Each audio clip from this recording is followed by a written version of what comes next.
In this video, we're going to look at Robert Beal Jr, the Georgia edge rusher whom the 49ers selected in the 5th round of this year's draft.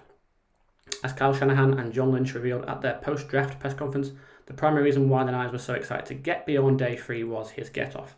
The Niners value explosiveness off the snap extremely highly, and Beal led the way in a metric developed by the 49ers called GTFO, which measures what a pass rusher does in the first 2 steps of his rush. That get-off was quickly apparent during the season opener of Georgia's 2nd successive national championship winning campaign against Oregon. And let's roll here on this play. We'll see that Beal is much quicker off the ball than his teammates on the defensive line, gaining significant ground with his first and second steps. It does not translate to pressure as Bo Nix gets the ball out extremely quickly, but it's an excellent example of the explosion that attracted the 49ers to Beal. That explosiveness would be largely useless, however, were it not combined with power. Fortunately, Beal has plenty at his disposal. A little later in the Oregon game, Beal showcases the power despite being a little delayed in getting off the ball. You'll see here that his teammates are quick off the snap. What he does well is he gets his hands inside the pads of the opposing right tackle, drives him back towards Nix, and creates a messy pocket for the Oregon quarterback, who is somehow able to complete an off-balance throw. Then going against the left guard of the same offensive line, Beal again, as we like this roll here, sees he gets his hands inside the pads, something he does consistently well, and uses his reserves of force to knock his opponent backwards, staying disengaged from the block and being able to effect a throw that is nearly intercepted. Explosiveness and power won't always get the job done in the NFL, however, pass rushers need moves to supplement their athletic gifts. Beal is still working on his arsenal. It's not close to complete, but he at least has one move with which he has had frequent success, and that's the rip move. And we'll see him use this here on a rep against the Oregon left tackle.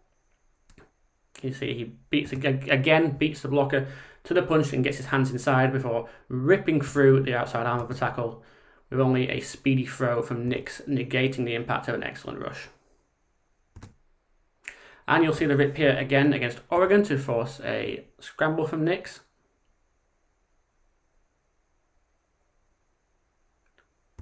And then later in the year against South Carolina, Beal successfully gets the tackle, as well as this roll here, to expect an outside rush to his outside shoulder before swiftly switching to attacking the tackle's inside half with the rip, and then using his power to take on 2 blockers and produce a pressure that forces an incompletion.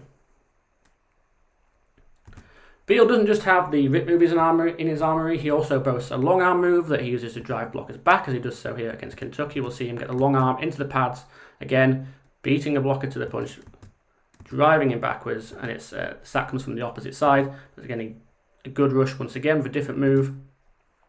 And while bend is not necessarily his calling card, he's not known as a very flexible rusher, he has demonstrated the ability to flatten to the quarterback. And again, we use an example from Georgia's win over Kentucky. We'll see him use that bend to force Will Levis here into a deep incompletion. That does so after he uses a more intelligent usage of power in his hands.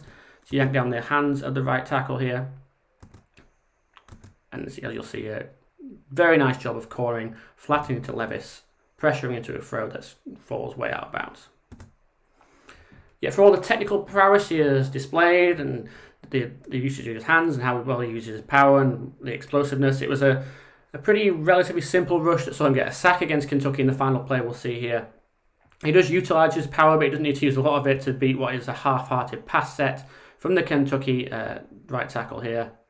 Easily able to drive him back and bring down Will Levis. Now, Beal won't face many such kind of half-hearted, useless pass sets at the NFL level, but if he can consistently combine his explosiveness with the knockback power he clearly has in his locker and adds to his repertoire of moves, which he should be able to do working under 49ers renowned defensive line coach Chris Kosuric, then there is little reason he cannot vindicate the excitement the Niners feel about his selection. Thank you for watching. Please follow me on Twitter at NicholasMcGee24 and hit the subscribe button to find more videos. I'll continue posting such content throughout the off-season. Thanks for watching once again. Have a lovely day.